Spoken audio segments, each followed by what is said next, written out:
agradecidos estamos todos del Señor de estar reunidos. Nos ha reunido su Espíritu. El deseo de ir la palabra de Dios no procede de la carne, sino que del Espíritu de Dios. No hay ninguno de nosotros digno de poder decir que merece estar invocando el nombre de Cristo. Antes, por la gracia de Dios, somos lo que somos. El estudio del día de hoy tiene por título El contrato de Dios y Cristo. Y está basado en lo que dice Gálatas 3:17. Voy a hacer una vuelta un poquito larga quizás para poder explicar bien esto del contrato, que hace referencia a la promesa que Dios hizo a Abraham de una simiente redentora, cuyo pacto se realizó aproximadamente 400 o 430 años antes que Dios diera su ley en el Sinaí a Israel. Por lo tanto, este pacto es de suma importancia, pues es anterior a la data de la ley, a la entrega de la ley a Israel. Y fue el fundamento y argumento principal de Pablo cuando tuvo que disputar en Galacia contra los judaizantes, que habían vuelto nuevamente a convencer a los gentiles galacianos de que para salvarse no era suficiente la obra redentora de Cristo en la cruz, la muerte por nuestros pecados, sino que era necesario también guardar la ley de Moisés con todos sus ritos con que los guardaban los judíos de acuerdo a la que recibieron de Moisés. Y Pablo protestó contra ellos y les llamó insensatos, gálatas insensatos. ¿Quién os fascinó para no obedecer la verdad, ante cuyo ojo claramente Cristo fue puesto como crucificado? Los gálatas no entendieron nada y la verdad que tenían en sus manos la perdieron, siendo engañados de judaizantes que lo único que deseaban era que los gentiles entendieran que para ser salvos tenían que hacer algo más. Y ese algo más significa guardar ritos que fueron dados por viejo cuando Cristo inauguró en la cruz del Calvario con su muerte el nuevo pacto. Voy a partir leyendo un poquito desde el principio, mientras Jesucristo estuvo en vida, cosas relacionadas con gentiles en el tiempo de Cristo, cuando estaba rigiendo la ley de Moisés, que es importante tenerlas presentes y van a ir explicando lo que hoy queremos aprender, que es acerca del contrato de Dios y de Cristo, que habla Pablo en Gálatas 3:17. Vamos a partir leyendo de Juan 10, del 14 al 16. Dice aquí: yo soy el buen pastor y conozco mis ovejas, y las mías me conocen. Como el Padre me conoce y yo conozco al Padre, y pongo mi vida por las ovejas. Está hablando Jesucristo aquí a los judíos que le oían en Israel. Pero también dice en el verso 16, muy conocido de nosotros: también tengo otras ovejas que no son de este redil, aquellas también me conviene traer, y oirán mi voz, y habrá un rebaño y un pastor. Por eso me ama el Padre, porque yo pongo mi vida para volverla a tomar. Nadie me la quita, yo la pongo de mí mismo. Tengo poder para ponerla y tengo poder para volverla a tomar. Este mandamiento recibí de mi Padre. Entonces aquí la Biblia nos registra de Cristo que Él, como pastor, conocía sus ovejas. Él pondría su vida por las ovejas. Nuestro Señor Jesús dio su vida en la cruz por nosotros para salvarnos de nuestros pecados. Pero también dice: tengo otras ovejas, verso 16, que no son de este redil, aquellas también me conviene traer, y oirán mi voz, y habrá un rebaño y un pastor. Es decir, el rebaño de Cristo, la iglesia de Cristo, está compuesta de judíos y de personas que no pertenecían al pueblo de Israel tampoco, pero fueron hechos hijos por medio de la fe en Jesucristo, constituidos hijos por la fe, por creer al Evangelio. Pero aquí está el desafío del día de hoy: entender cuáles son estas ovejas que no eran de este redil. Obviamente tendrían que ser los otros pueblos, porque hasta ahora Jesús se estaba refiriendo a Israel. Y cuando dice que no son de este redil, está diciendo no son de Israel. Ellas oirán mi voz, y habrá un rebaño y un pastor. Acuérdense que el oír la voz de Dios es un fruto del Espíritu de Dios en el corazón. Por lo tanto, si una persona oye, es porque el Señor ha puesto en él su espíritu para que entienda y crea en Jesucristo como su Salvador. Así que Jesús anunciaba ya aquí que su rebaño estaba compuesto de judíos y de gentiles, o no judíos. Y hoy también creemos lo mismo, eso no ha cambiado. Aunque los judíos muchos rechazaron al Señor Jesucristo y no creyeron en él, también ellos, los que crean, formarán parte, así como los gentiles formamos parte, de el único redil que existe, que es el de Cristo. Y todas las denominaciones, de entre ellas Dios conoce quién son sus ovejas, saben las que son de su redil y las que no son de su redil. Recuerden que son muchos los llamados y pocos los escogidos. Así que bueno, aquí tenemos entonces una enseñanza que después Jesús empieza a desarrollar, y vemos el caso del centurión en Mateo 8, que se había citado antes, Mateo 8, versos 5 al 10. Conocemos la historia, no la voy a leer completa. Centurión dijo algo así, que destaca a Jesucristo mismo. Él tenía un mozo atormentado de una enfermedad y le pide que lo sane. Y Jesús decide ir, sabiendo nosotros el poder de Cristo que es innecesario. El Señor hoy desde el cielo nos oye y puede sanarnos si quiere. Pero el Señor Jesús, en consecuencia a la humana condición, decide ir. A Cristo nada le sorprende, pero las cosas que dice, las dice para bien de nosotros. Él hace algo que ni el Israel había visto Jesús. Respondió el centurión, dijo: Señor, no soy digno que entre debajo de mi techado. Primero, condición de su pecado.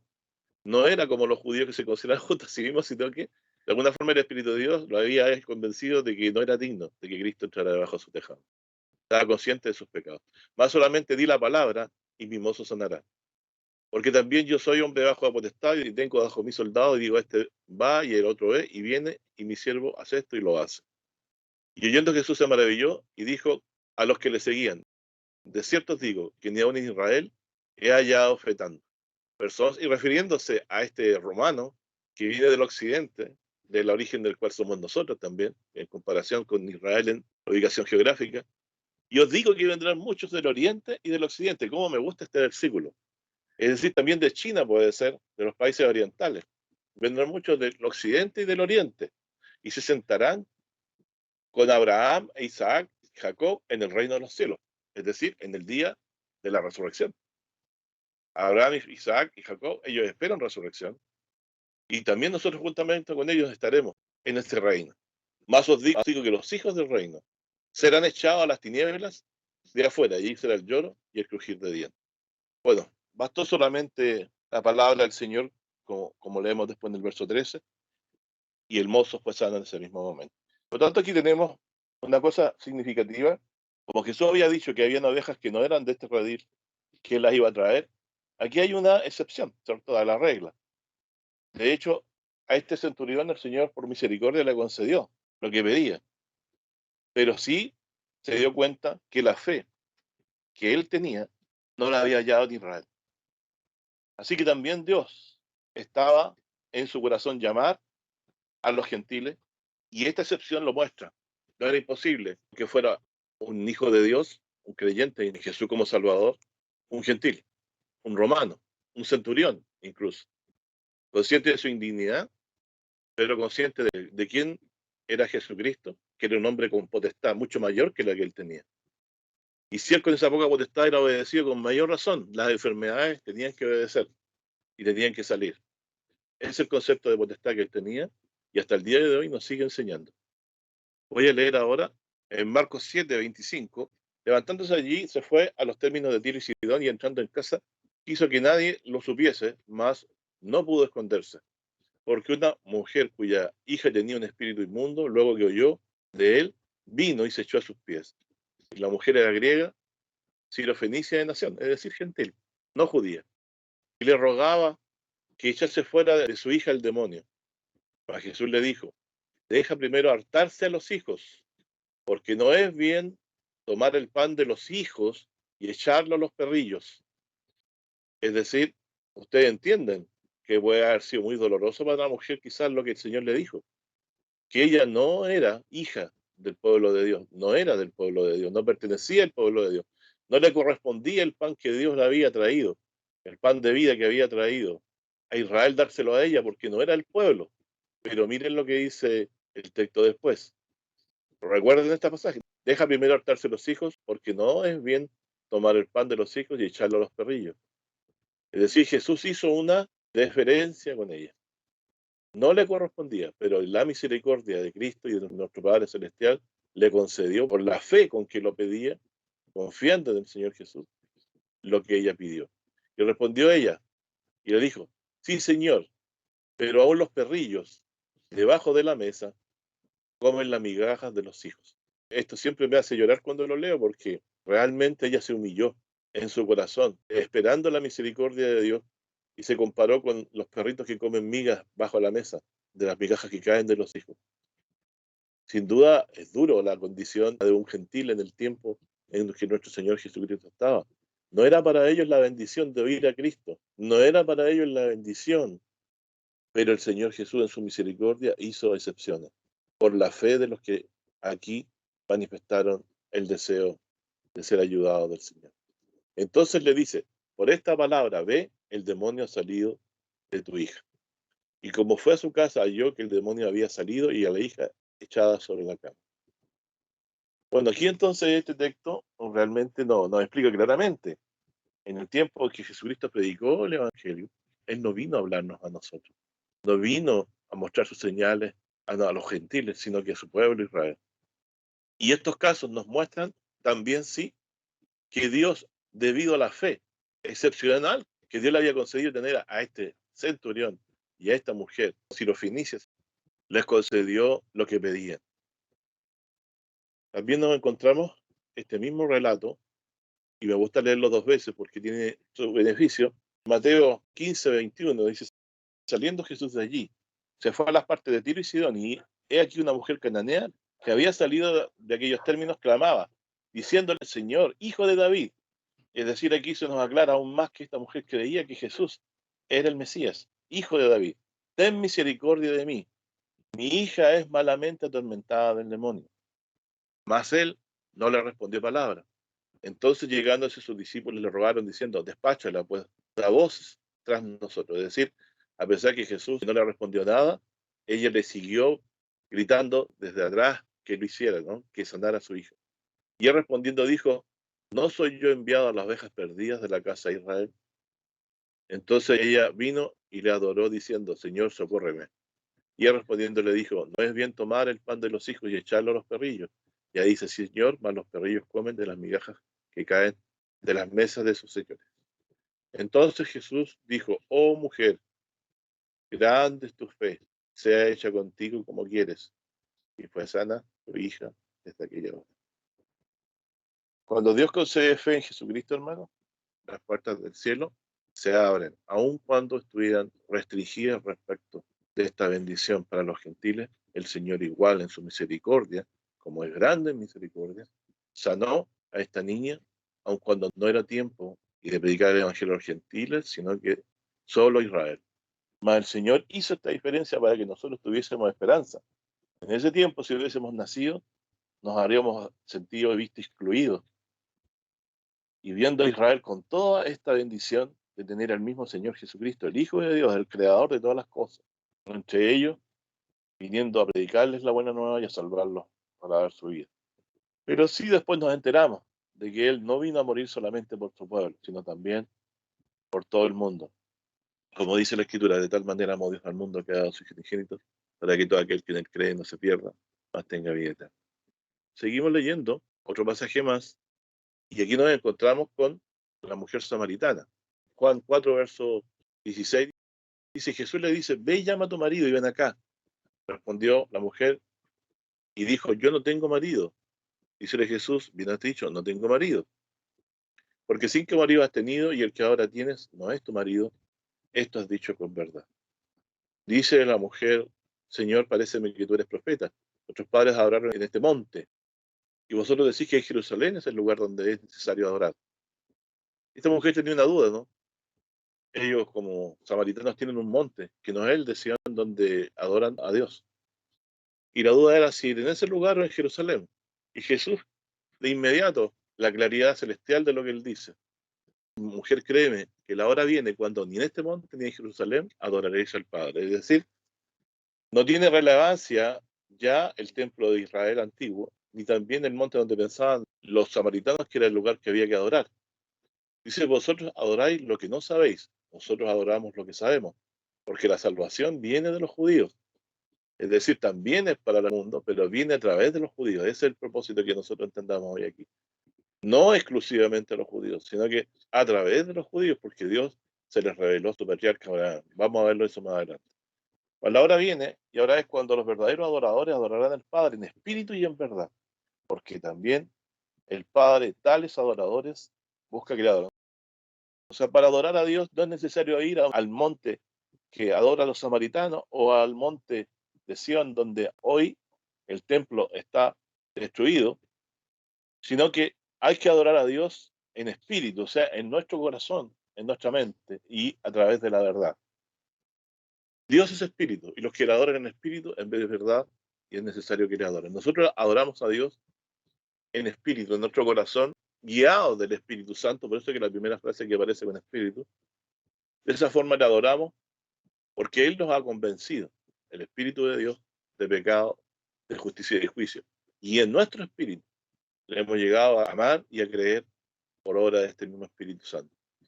Así que le adoramos en nuestros corazones, no en lugares. El lugar ya no es relevante de la adoración, no tiene sentido. Lo importante es adorar a Dios en nuestros corazones, creyendo en Él por la fe y amándole, ¿no?, por su bondad y su misericordia.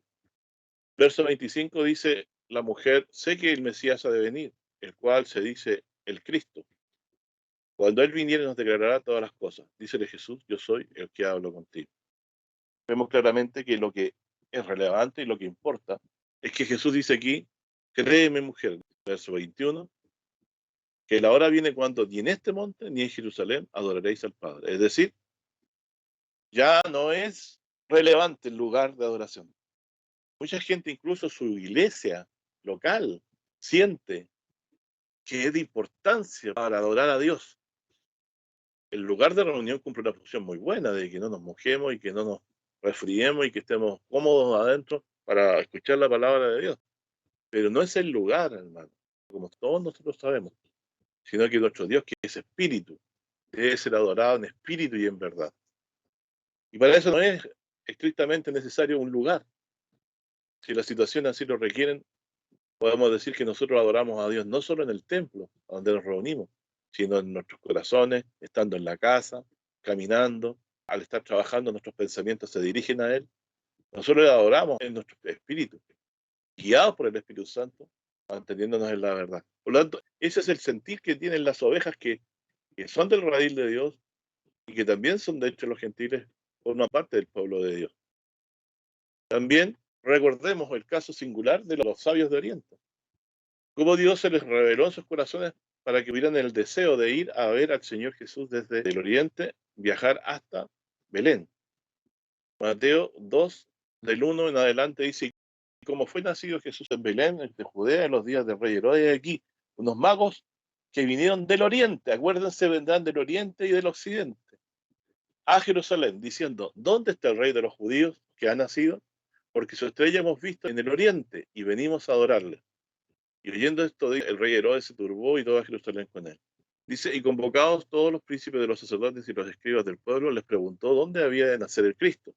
Y ellos le dijeron, en Belén de Judea, porque así está escrito por el profeta. Tú, Belén, de la tierra de Judá, no eres muy pequeña entre los príncipes de Judá, porque de ti saldrá un guiador que apacentará a mi pueblo Israel. El pastor, el buen pastor, ¿cierto? Que hemos leído también en Ezequiel y tantos textos, que es Cristo Jesús. Es decir, estos magos de Oriente que vinieron interesados por la profecía de Miqueas, estaban más al tanto que los mismos israelitas y vinieron del Oriente a honrarle. Estimado hermano, entonces aquí vemos que, así como con la sirofenicia, como el centurión, así como el caso de estos sabios de Oriente o magos de Oriente, si ustedes quieren, Dios sí anuncia, a pesar de que él había venido a las ovejas perdidas de Israel, que tenía un remanente y había dicho, tengo otras ovejas que no son de este redil, a las cuales él viene a llamar. Esas otras ovejas somos nosotros, hermanos, que entramos posteriormente a los judíos en la gracia de nuestro Dios, en la fe de nuestro Señor Jesucristo. En algún tiempo estuvimos excluidos, no podíamos pertenecer, aunque Dios también hizo excepciones de aquellos que, por su amor y su fe puesta en nuestro Dios, alcanzaron la bendición de ser contados en ese tiempo dentro del pueblo de Dios, como en el caso de Ruth y muchos otros casos de las Escrituras, ¿no? Dios, al que confese llegó a él, siempre respondió, como lo vimos en el caso de la sirofenicia y del centurión. Sigo entonces, nos enfrentamos a un problema que ocurrió en Galacia, una iglesia que había sido formada por Pablo, gentil, donde se suscitó lo que estamos aquí hoy tratando. Gálatas 3, versículo 1 en adelante. Oh Gálatas insensatos, ¿qué nos fascinó para no obedecer a la verdad, ante cuyos ojos Jesucristo fue ya descrito como crucificado entre vosotros? Esto quiero saber de vosotros. ¿Recibiste el Espíritu por las obras de la ley o por el oír de la fe? ¿Tan necios sois, habiendo comenzado por el Espíritu, os perfeccionáis por la carne? Pablo, ¿por qué dice estas cosas? Los galatianos habían sido, como lo dije al principio, engañados de los judaizantes, que habían creído en Jesucristo, pero predicaban que era necesario circuncidarse conforme al rito de Moisés. Pablo les llama insensatos porque ellos no habían entendido que Jesucristo estaban completos y no les faltaba nada. Lo que les hace notar aquí que el Espíritu de Dios que ellos recibieron no fue por guardar la ley, sino fue por oír el Evangelio, por creer al Evangelio. Esa es una señal. Pablo lo refiere como una señal. Y les dice el verso 3, tan necios sois, habiendo comenzado por el Espíritu, ahora os perfeccionáis por la carne. Tantas cosas habéis padecido en vano, siempre en vano. Aquel pues que os daba el Espíritu y obraba maravilla entre vosotros, hacíalo por las obras de ley o por el oír de la fe. Es decir, yo, ¿con qué potestad hice las señales que hice entre medio de ustedes por las cuales ustedes creyeron? ¿Fue porque yo era un observante de la ley de Moisés? ¿O porque era uno que predicaba la salvación por la fe? Como Abraham creyó a Dios y le fue imputada justicia. Sabéis, por tanto, que los que son de la fe, los tales son hijos de Abraham.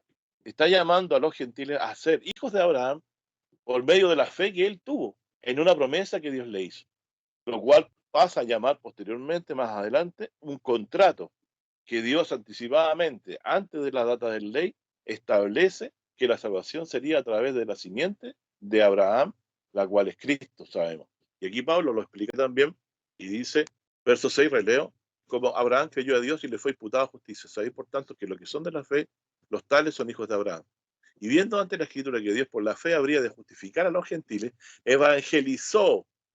Este es el texto que de muy joven a mí me ayudó a entender.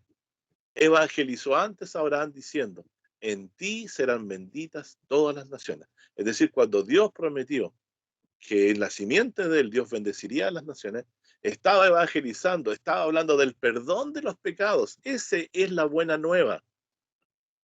En eso consiste el evangelio, es decir, que Cristo o este Mesías o esta simiente anunciada a Abraham vendría a bendecirnos a nosotros. ¿Cómo nos vino a bendecir? Él cargó en la cruz a muerte nuestro pecado para que fuéramos perdonados y puestos en paz para con Dios. Eso es lo que importa. Por lo tanto, Dios, cuando Abraham le dijo, en tu simiente serán benditas todas las naciones, ¿qué le predicó? El Evangelio. Lo evangelizó. Por lo tanto, la promesa es anterior a la ley de Moisés y es lo que permanece. Moisés y la ley era un pacto que iba a ser dado por viejo. Claramente lo mostró cuando después de hablar con Dios y salir con el rostro resplandeciente, él se puso un velo para que no pusieran la confianza en ese pacto para siempre, sino que supieran que algún día iba a dejar de ser y ser superado por este pacto que Dios anunció antes a Abraham cuando le prometió que en su simiente serían benditas todas las naciones.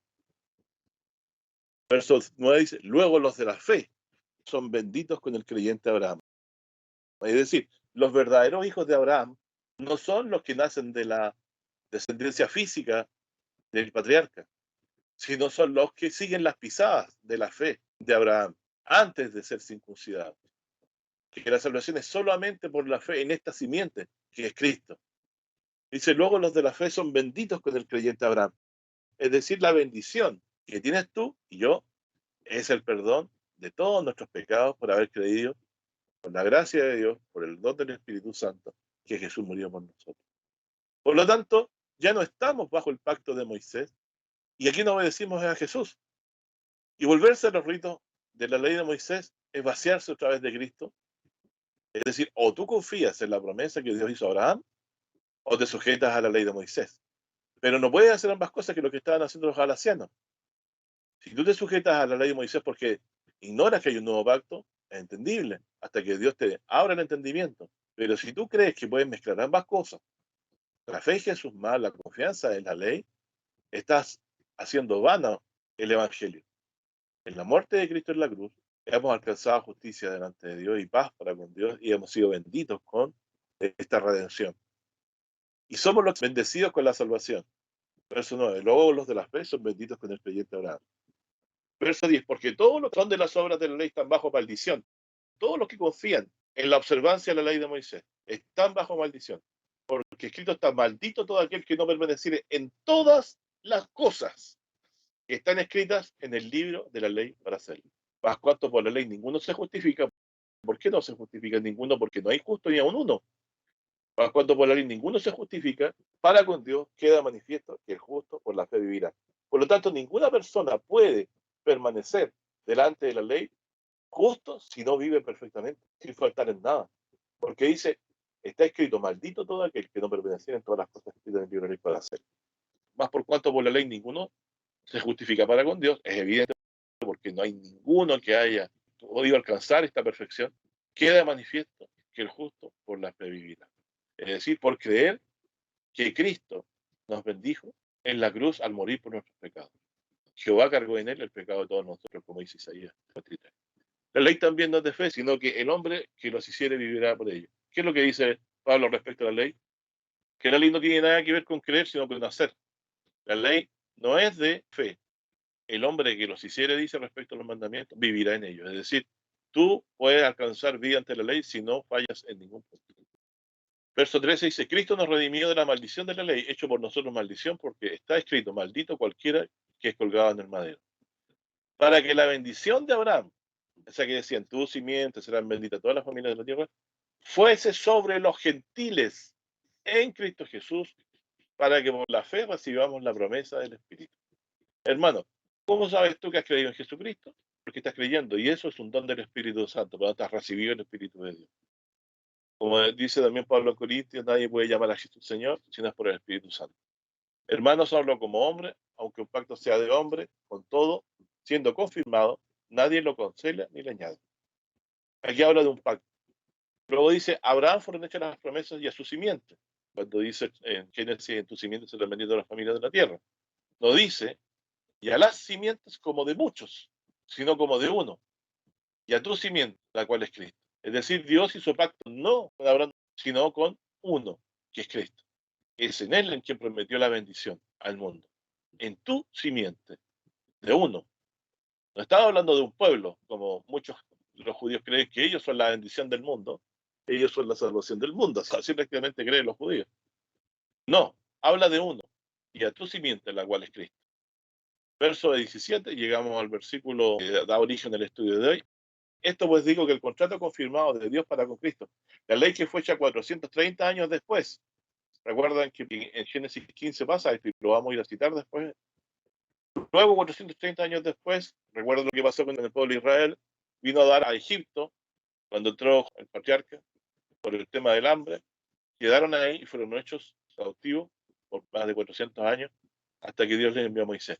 Por lo tanto, la promesa con que Dios evangelizó a Abraham es muy anterior a la ley que Dios le entregó después al pueblo de Israel cuando lo sacó de Egipto y lo llevó al monte Sinaí para darle la ley. Ese pacto no fue temporal hasta que viniera la simiente.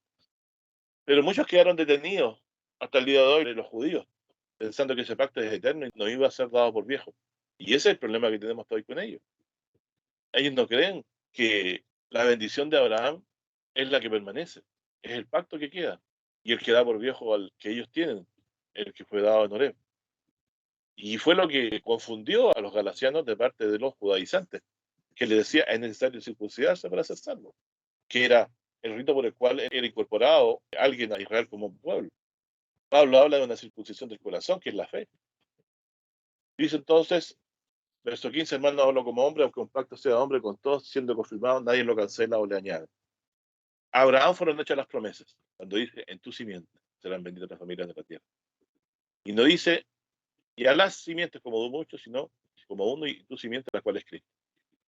Esto pues digo, que el contrato confirmado de Dios para con Cristo, la ley que fue hecha 430 años después, estoy releyendo para darle importancia a esto, no lo abroga para invalidar la promesa.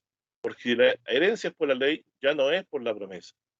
Pero Dios, por la promesa, hizo la donación a Abraham. Es decir, si la herencia es por la ley, ya no es por la promesa. ¿Y eso que estaríamos haciendo? Deshaciendo una promesa de Dios, hecha mucho antes a Abraham, en la cual hemos sido benditos. Y esta simiente es Cristo. Así que, estimados hermanos, El Evangelio es anterior a la ley de Moisés. La buena nueva es anterior a la ley de Moisés. Y es el pacto por medio del cual hemos sido salvos y en el cual hemos entrado desde que creímos en el Evangelio. Pasamos a ser hijos de Abraham, benditos con el creyente Abraham, como dice el versículo 9, y somos los herederos de todas las cosas que Dios prometió a Abraham. A ti te daré esta tierra, dice. Nosotros hemos de heredar la tierra nueva. Los que hemos venido del occidente, así como otros han venido del oriente, y nos sentaremos a la mesa en el reino de Dios con Jesucristo.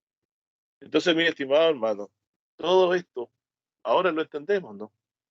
Por un tiempo, los gentiles hemos estado considerados como no pueblo, pero en Abraham se nos anuncia que Dios tomará pueblo de los gentiles, porque no solamente en la simiente que vendría de Abraham, que es Cristo, bendijo Dios a Israel, sino serían benditas todas las naciones de la tierra. Así que Dios había hecho un contrato al prometerle esto. Un pacto es un contrato, es tal como cuando usted firma para contratarse, ¿no? O por cualquier cosa, o un acuerdo, un litigio. Usted hace un pacto, firma, se establece. Esto no es una palabra vacía en el aire, es un contrato de Dios, es una promesa de Dios, que Dios cumplió con nosotros al entregar a su Hijo para que muriera en la cruz por nosotros. Ese pacto está firmado y está garantizado por Dios y por Cristo. Recuerden que Jesús existía junto al Padre antes que el mundo fuera. Y esta voluntad del Padre que Dios expresó a Abraham depende de la concordancia del Padre y del Hijo. Y Dios, que envió a su Hijo en el momento en que correspondió hacerlo, antes lo había anunciado y prometido. Y en concordancia con él se estableció que vendría a morir por nosotros para bendecirnos con el perdón de nuestros pecados por la fe en él, en su muerte y en su resurrección, en el Evangelio. Por lo tanto, esto de la buena nueva no es algo que se le haya ocurrido a Pablo. Pablo está diciendo de que los verdaderos hijos de Abraham no son los judíos, los verdaderos hijos de Abraham son los cristianos, los que hemos creído, o de los judíos que han convertido al cristianismo, a creer que Jesús es el Cristo, el Hijo de Dios, el Salvador del mundo. Ese Mesías no es alguien que quedó sin nombre, primero era hijo de David, y a este descendencia de David, Dios lo señaló como a Jesús, resucitándolo de los muertos. Porque eso decía el Salmo 2, que al Mesías Dios lo levantaría. Y lo dice claramente, tú eres mi hijo y yo te engendro hoy. Así que, hermanos, Pablo trató de sacar a los galasianos con este argumento. Y debe pensar en nosotros que hay un contrato. Dios evangelizó antes a Abraham al decirle en el verso 8, en ti serán benditas todas las naciones. Por lo tanto, el evangelio es anterior a la ley y es el pacto que permanece. Pablo, refiriéndose a la confianza del judío o del judaizante en la ley, en Romanos 2:17 te dice, aquí tú tienes sobrenombre de judío y estás reposado en la ley y te glorías en Dios. Y sabes su voluntad y apruebas lo mejor instruido por la ley. El pacto que vino 430 años después, que la promesa de salvación en la simiente que bendecía el mundo. El judío está confiado en su observancia de la ley. Y confías que eres guía de los ciegos, luz de los que están en tinieblas, enseñador de los que no saben, maestro de niños, que tienen la forma y la ciencia de la verdad en la ley. Verso 21. Tú pues que enseñas a otros, no te enseñas a ti mismo. Tú que predicas que no sea de hurtar, hurtas. Tú que dices que no sea adulterar, adulteras. Tú que abominas los ídolos, cometes sacrilegio. Tú que te jactas de tener la ley, de ser el pueblo porque tienes la ley, con infracción de la ley deshonras a Dios. Porque el nombre de Dios es blasfemado por causa de vosotros entre los gentiles, como está escrito. Porque la circuncisión en verdad aprovecha si guardares la ley. Mas si eres rebelde a la ley, tu circuncisión es hecha incircuncisión. Es decir, por mucho que alguien se confíe de tener la ley y que está circuncidado, no es válida si no se guarda la ley. De tal manera que el que desobedece a la ley es incircunciso aunque se haya circuncidado físicamente. Y ante Dios es abominable. Lean ustedes Isaías y díganme, ¿cómo era su justicia? Como tramo de inmundicia. ¿De qué no se arrepentían nunca? De su idolatría. Está escrito en todos los profetas que ellos fueron rebeldes a Dios y que no guardaron sus mandamientos. Es más, se transformaron en personas hipócritas. Por fuera se aparentaban justicia y por dentro estaban llenos de toda inmundicia. Romanos 2:27. Lo que de su natural es incircunciso, es decir, el gentil, guardando perfectamente la ley, te juzgará a ti que con la letra y con la circuncisión eres rebelde de la ley. Por eso Dios halló mayor fe incluso en un centurión romano que en ellos, los judíos. Porque no es judío el que lo es en manifiesto, o sea, físicamente, por la circuncisión. Ni la circuncisión es la que es manifiesta en la carne. ¿Cuál es la verdadera circuncisión? Más no es judío el que es en lo manifiesto, en lo que realmente se puede ver, en la carne. Más, verso 29, es judío el que lo es en lo interior. Y la circuncisión es la del corazón, en el espíritu, no en letra, la alabanza del cual no es de los hombres, sino de Dios. Luego dice en Romanos 3:1, ¿qué pues tiene más el judío o qué aprovecha la circuncisión? Mucho que de todas maneras, lo primero ciertamente que la palabra de Dios le ha sido confiada. Eso es bien, Dios le entregó la ley. Pues que si algunos de ellos han sido incrédulos, la incredulidad de ellos habrá hecho vana la verdad de Dios. En ninguna manera. Antes bien, sea Dios veraz o Dios verdadero y todo hombre mentiroso, como está escrito. Para que seas justificado tus dichos y venzas cuando de ti se juzgar. Si nuestra iniquidad encarece la justicia de Dios, ¿qué diremos? ¿Será injusto Dios que da castigo? Hablo como hombre. En ninguna manera. De otra manera, ¿cómo juzgaría Dios el mundo? Pero si la verdad de Dios por mi mentira creció gloria suya, ¿por qué aún así soy juzgado como pecador? ¿Y por qué no decir, como somos blasfemados, como algunos dicen que nosotros decimos, hagamos males para que vengan bienes, la condenación de los cuales es justa? Verso 9, que pues somos mejores que ellos, en ninguna manera. Ya hemos acusado a judíos y a gentiles, que todos están debajo de pecado. Es decir, el gentil que no se enteraba, también, antes de creer en Jesucristo, está bajo condenación. Porque Dios dice, verso 10, como está escrito, no hay justo ni aun uno, no hay quien entienda, no hay quien busque a Dios. Todos se apartaron y todos incluyen a judíos y a gentiles. Por eso Pablo cita este versículo. Aún fueron hechos inútiles, no hay quien haga lo bueno, no hay ni aún uno. Por lo tanto, la condición de pecado es transversal a judíos y a gentiles. Por eso que la salvación, el evangelio que Dios anunció a Abraham mucho tiempo antes, decía que la bendición sería para todas las naciones. En tu simiente serán benditas todas las naciones de la tierra. No solamente la descendencia física de Abraham, sino que los que siguen la pisada de Abraham de creer en esta simiente que el Señor enviaría, que es Jesucristo, que vino a morir en la cruz para salvarnos de nuestros pecados. A nosotros indignos, pecadores, que muchas veces no obramos como corresponde, de lo cual debemos siempre arrepentirnos y volvernos a nuestro Dios para ser limpiados en la sangre de Cristo y hacer derechos pasos. El Señor, a nosotros que no éramos pueblos suyos, nos ha formado parte del pueblo porque tanto judíos como gentiles tenemos el mismo problema, el pecado que nos habita, nuestra injusticia, nuestra iniquidad. Pero Dios, en su gran amor, envió a su Hijo a salvarnos de nuestros pecados. Salvará, acuérdense, a su pueblo de sus pecados. Por eso se llama Jesús. Él tomó nuestros pecados en la cruz, los hizo suyos, siendo Él santo y sin mancha, y dio su vida para que fuéramos puestos en paz para con Dios y recibiéramos la bendición del perdón de los pecados y la vida eterna. Así que, estimados hermanos, no sea tal que entre nosotros haya de los malos galasianos que sea engañado, ponga su confianza a la observancia de la ley, de mandamientos que el Señor Jesús nos mandó y haya olvidado del pacto que Dios hizo con Abraham, el que quiere y el que permanece, en el cual hemos sido benditos con Cristo. Al morir nuestro Señor Jesucristo y resucitar, este pacto lo confirmó. Hoy, debido a que nuestros pecados fueron cargados en Cristo y Él murió por ellos, estamos en paz con Dios. Y no por ninguna cosa que hayamos hecho, sino que ha sido por lo que otro hizo Jesucristo, nuestro Señor. Por lo tanto, la mujer sirofenicia, el centurión, los magos de Oriente y todos los que visitamos hoy son enseñanzas de que Dios también, como le dijo a Abraham, quiso incluir Dios por excepción, pero por señal también para el futuro nuestra, de que también los gentiles Dios los había llamado para ser pueblo suyo. ¿Qué podemos decir? El centurión, las mujeres que pidieron al Señor sanidad, siendo gentiles, estaban circuncidados en su corazón por medio de la fe. El centurión conocido del Señor tenía potestad mayor que la suya. La mujer sirofenicia le pidió que echara fuera al demonio que tenía atada a su hija y fue bendecida porque creyó en él que tenía esta potestad. Y los que vinieron de lejos del oriente a adorar al Señor también. Por lo tanto, el reino de Dios estará compuesto en la mesa del Señor por muchos que vendrán del oriente y del occidente. Seremos un solo pueblo junto con el remanente hebreo que haya creído en Jesús como su Mesías, su Salvador. Esta bendición es enorme, hermano, es grande.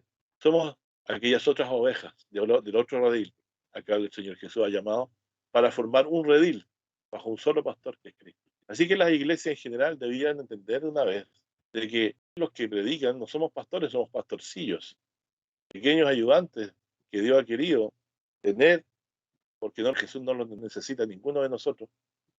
Él es el buen pastor, a Él debemos seguir. Las ovejas deben aprender a distinguir la voz de su Salvador. No es relevante que muera un pastor humano. Lo terrible es cuando se abandona a Cristo. Dios puede levantar siempre pastorcillos que le ayuden, que Él ha querido que le colaboren. Pero el que tiene la verdad y el que se debe seguir es a Jesucristo. Los pastorcillos no nos equivocamos, Jesús no se equivoca. Su palabra es palabra de vida y permanece para siempre. Es el evangelio que hemos recibido. Estimado hermano, también voy a leer Deuteronomio 36, dice, hablando de la circuncisión del corazón, que es la fe en Jesucristo como Salvador. Y circuncidará Jehová, Dios, tu corazón y el corazón de tu simiente, para que ames a Jehová tu Dios con todo tu corazón y con toda tu alma, a fin de que tú vivas. Estimado hermano, ¿cuál es la señal de la circuncisión del corazón?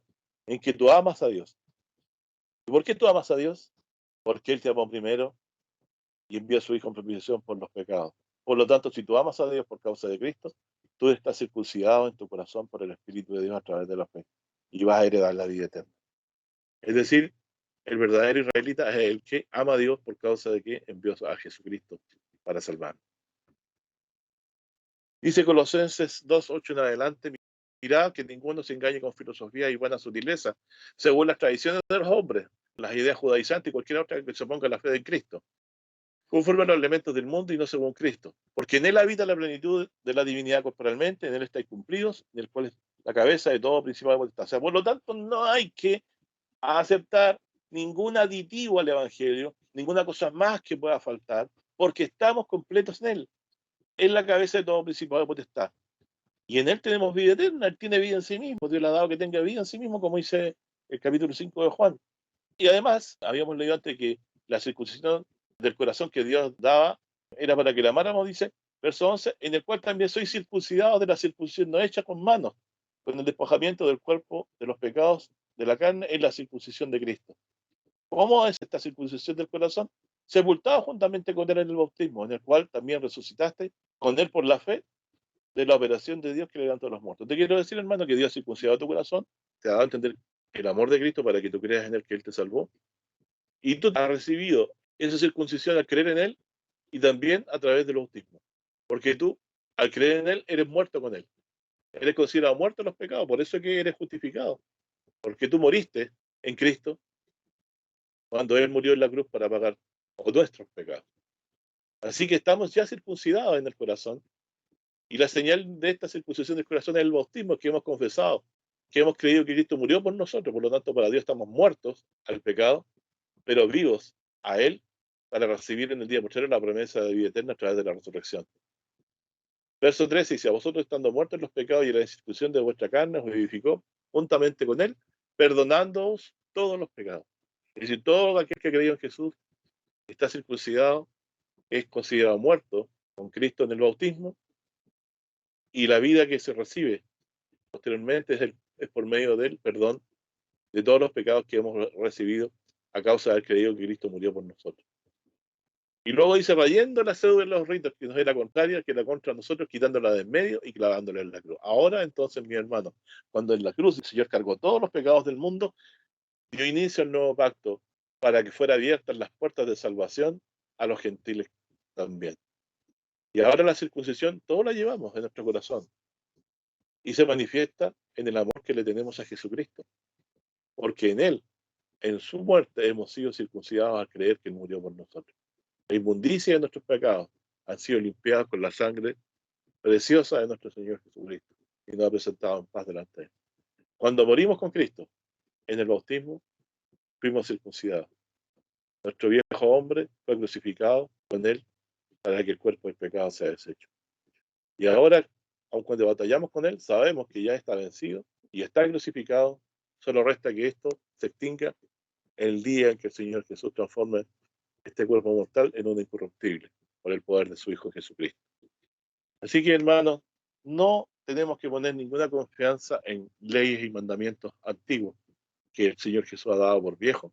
Y en el verso 16 dice, por tanto, nadie juzgue en comida, en bebida, o en parte de días de fiesta, o nuevas lunas o sábados, lo cual es sombra de lo porvenir, más el cuerpo es de Cristo. Es decir, no debemos volver a las sombras. Tenemos que ver quién realmente es el objeto de esas sombras, o de quién anunciaban esas sombras. El cuerpo es de Cristo. La circuncisión no es una señal física en el cuerpo, sino es una señal en el corazón, que es la fe de creer que Jesús murió por nosotros. Porque al creer eso, hemos muerto completamente en la cruz con Él a los pecados y hemos sido considerados hijos suyos para ser levantados de entre los muertos en el día postrer. Bien, estimado, entonces aquí en Colosenses queda claro lo que es la verdadera circuncisión. Pero si hubiera duda, en Romanos 6:3 dice, ¿o no sabéis que todos los que somos bautizados en Cristo Jesús somos bautizados en su muerte? Porque somos sepultados juntamente con Él a muerte, por el bautismo, para que como Cristo resucitó de los muertos para la gloria del Padre, así también nosotros andemos en novedad de vida. Porque si fuimos plantados juntamente con Él a la semejanza de su muerte, así también lo seremos a la de su resurrección. Sabiendo esto que nuestro viejo hombre juntamente fue crucificado con Él para que el cuerpo del pecado sea deshecho, a fin de que no sirvamos más al pecado. Es decir, nuestro viejo hombre murió en el cuerpo de Cristo y ahora queda vivo en nuestra carne, pero con tiempo limitado. En el día que el Señor venga, esto va a desaparecer. A fin de que no sirvamos más al pecado, porque el que es muerto es justificado del pecado. Verso 8, y si morimos con Cristo, creemos que también viviremos con Él. Sabiendo que Cristo, habiendo resucitado entre los muertos, ya no muere, la muerte no se enseñará más de Él. Porque el haber muerto el pecado murió una vez, más el vivir a Dios vive. Así también vosotros pensad que de cierto muertos al pecado, más vivos a Dios en Cristo Jesús, Señor nuestro. En Romanos 7 dice, mas veo otra ley en mis miembros que se revela contra la ley de mi espíritu y que me lleva cautivo a la ley del pecado que está en mis miembros. Miserable hombre de mí, ¿quién me librará de este cuerpo de muerte? Gracias doy a Dios por Jesucristo, Señor nuestro. Así que yo mismo con la mente sirvo a la ley de Dios, más con la carne, dice, a la ley del pecado. Y ahora dice, ahora pues ninguna condenación hay para los que están en Cristo Jesús. Los que no andan conforme a la carne, más conforme al Espíritu. Porque la ley del Espíritu de vida en Cristo Jesús me ha libertado de la ley del pecado y de la muerte.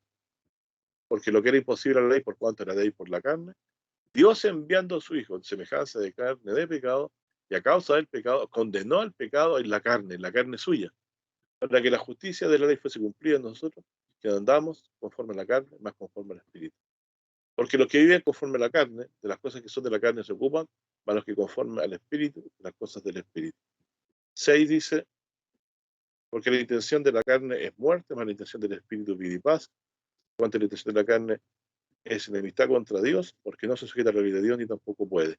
Así que los que están en la carne no pueden agradar a Dios, versículo 9, y el verso 10, y último, mas vosotros no estáis en la carne, sino en el Espíritu, si es que el Espíritu de Dios mora en vosotros, si alguno no tiene el Espíritu de Cristo, está en las de él. Entonces, hermanos, nosotros ahora andamos guiados del Espíritu de Dios, reconociendo nuestros pecados, limpiándonos en la sangre de Jesucristo. Y de esa forma hemos alcanzado paz con Dios. En resumen, la circuncisión la hemos recibido en el bautismo. La justificación la hemos recibido por la fe en Jesucristo. Estamos en paz con Dios. Hemos sido bendecidos con el perdón. Somos herederos de vida eterna. Solamente por Jesucristo. Solamente porque Él murió y llevó en la cruz nuestros pecados. No hay ninguna otra cosa más necesaria para la salvación más que creer al Evangelio y retenerlo hasta el día final. Cualquier persona que enseña alguna cosa más en la fe en Jesucristo como necesaria, está predicando un falso evangelio, está haciendo una labor muy similar a los judaizantes, vaciando de Cristo a las personas que han sido correctamente enseñadas. Voy a leer Génesis 12 del 1 al 3. Empero Jehová había dicho a Abraham, vete de tu tierra y de tu parentela y de la casa de tu padre, la tierra que te mostraré. Y haré de ti una grande nación, y bendecirte y engrandeceré tu nombre, y serás bendición. Y bendeciré a los que te bendijeren, y a los que te maldijeren maldeciré. Y serán benditas en ti todas las familias de la tierra. De la descendencia de Abraham se anuncia aquí que vendrá el Mesías a morir por nuestros pecados. Y la importancia de esta promesa era que Abraham no tenía hijos, con su esposa siendo ya viejo. Por lo tanto, esta promesa él la alcanzó de edad casi de 100 años. Pero esa promesa era una promesa no solo para él, sino que dos cosas está diciendo: que alcanzarán bendición todas las familias de la tierra, pero que esta bendición sería una descendencia, sería un hijo, una persona, la bendición, no un pueblo. En tu simiente habla de uno, y serán benditas en ti, dice, todas las familias de la tierra, hablando de una simiente. Sigo avanzando, dice 15:1. Después de estas cosas fue la palabra de Jehová a Abraham en visión, diciendo: no temas, Abraham, yo soy tu escudo y tu galardón sobremanera grande. Le respondió Abraham: Señor, ¿qué me has de dar, siendo así que ando sin hijo? Y el mayordomo de mi casa es ese Damaseno Eliezer.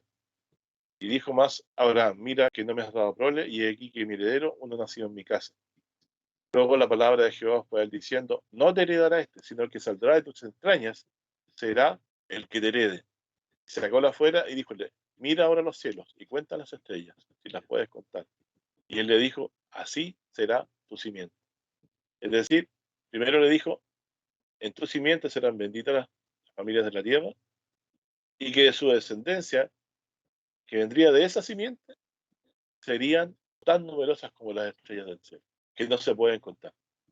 Entonces aquí tenemos, hermano, dos promesas en una sola. Primero, que vendría una simiente en la cual seríamos benditos, y que la descendencia de Abraham, o los hijos de Abraham, o los que siguen las pisadas de Abraham, serían tantos como las estrellas del cielo. Por lo tanto, yo me considero, así como tú debieras considerar, si has creído en Jesucristo, que te ha bendecido con su muerte en la cruz, para el perdón de nuestros pecados y ponernos paz con Dios, nos ha incorporado dentro de la familia de este profeta y patriarca de la fe de todos nosotros.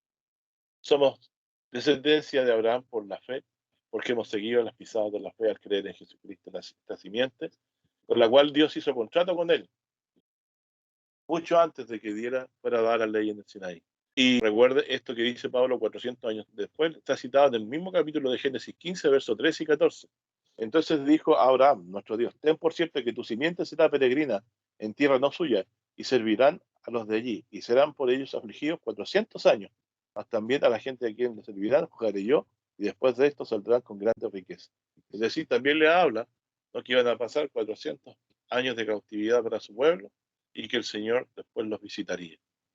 Así que esta fue la promesa que ellos retuvieron, por la cual esperaban, ¿no?, estando cautivos en Egipto. Pero hasta la habían quizás olvidado, pero Dios había hecho promesa, por eso les envió a Moisés para sacarlo y lo llevó después a Oreb para dar la ley. Pero el pacto en el que se establece la forma de la salvación, que era por la bendición de Abraham, que consistía en una simiente: en tu simiente serán benditas las familias de la tierra, fue hecho mucho antes, como aquí consta, con un lapso de aproximadamente 400 o 430 años. Por lo tanto, nuestra salvación, el Evangelio, no debemos confundirlo con la ley. La salvación es solamente por medio de esta simiente redentora que es Cristo Jesús, que vendría a salvarnos. También leo en Romanos 4, versos 1 y 2. ¿Qué pues diremos que haya Abraham nuestro Padre según la carne? Que si Abraham fue justificado por las obras, tiene que gloriarse, más no para con Dios. ¿Por qué? ¿Qué dice la Escritura? Y creyó Abraham a Dios, y le fue atribuida justicia. Es decir, cuando Abraham creyó a Dios, que esa simiente que vendría lo haría padre de mucha gente, tanto como las estrellas del cielo, él creyó a Dios, y Dios se lo contó por justicia. Y aún ni siquiera estaba circuncidado, por lo tanto, la circuncisión, o el ser judío de descendencia, como ellos lo establecen para ser salvo, tiene que ser judío de origen materno, no es condición para la salvación, solamente la fe en esta simiente. Más el judío ha transformado en confianza y salvación para él la ley, la cual no guardan, se han hecho célebres por la hipocresía, de no reconocer pecado, y por ninguna observancia de la ley de Moisés, porque ese pacto fue dado por viejo, y sobre él no se estableció la salvación, sino sobre lo que Dios le prometió a Abraham, de bendecirlo. Y la bendición es el perdón de nuestros pecados por la fe en Jesucristo. Cristo nos redimió de la maldición de la ley, y eso por nosotros es maldición. Él se llevó la maldición de la ley de nuestros pecados en la cruz. Muchos erraron los galasianos al apartarse del Evangelio, yendo tras la observancia de la ley nuevamente. En Génesis 13, verso 14, después que Lot se apartó de él: alza tus ojos y mira desde el lugar donde estás hacia el Aquilón, y al mediodía y al oriente y al occidente, porque toda esta tierra que ves te la daré a ti y a tu simiente para siempre, y haré tu simiente como el polvo de la tierra, que si alguno podrá contar el polvo de la tierra, también su simiente podrá ser contada. Es decir, nuevamente la promesa de que sería padre de una multitud innumerable. Abraham, así como nosotros hoy, caminamos en la tierra que vamos a heredar, pero en un cielo nuevo y en una tierra nueva. Y para que esto quede claro, en el tema del censo, en Primera Crónica 27-23, se le ocurrió malamente a David hacer un censo, por lo cual vino una mortandad muy grande, y no tomó David un número de los que eran de 20 años abajo al hacer este censo, por lo cual Jehová había dicho que él había de multiplicar a Israel como las estrellas del cielo. Y esto es importantísimo, es decir, mi estimado hermano, cualquiera que nosotros pretenda conocer el número de los salvos, de la descendencia de los hijos de Abraham que por la fe han creído en la simiente, comete un pecado. Y David lo hizo y se ganó una mortandad terrible en Israel, que está citada en el libro de Crónicas. El único versículo que lo dice el porqué es aquí, Primera Crónicas 27-23. No tomó David el número de los que eran de 20 años abajo, pero aún cuando contó a los de 20, a Dios se irritó por eso. Por cuanto Jehová había dicho que él había de multiplicar a Israel como las estrellas del cielo. ¿A quién le dijo Dios eso? A Abraham. Y Dios se lo tomó en serio. Cuando alguien trató de contar el número redimido, que fue David, un ungido de Dios, erróneamente, trajo una tremenda mortandad en Israel.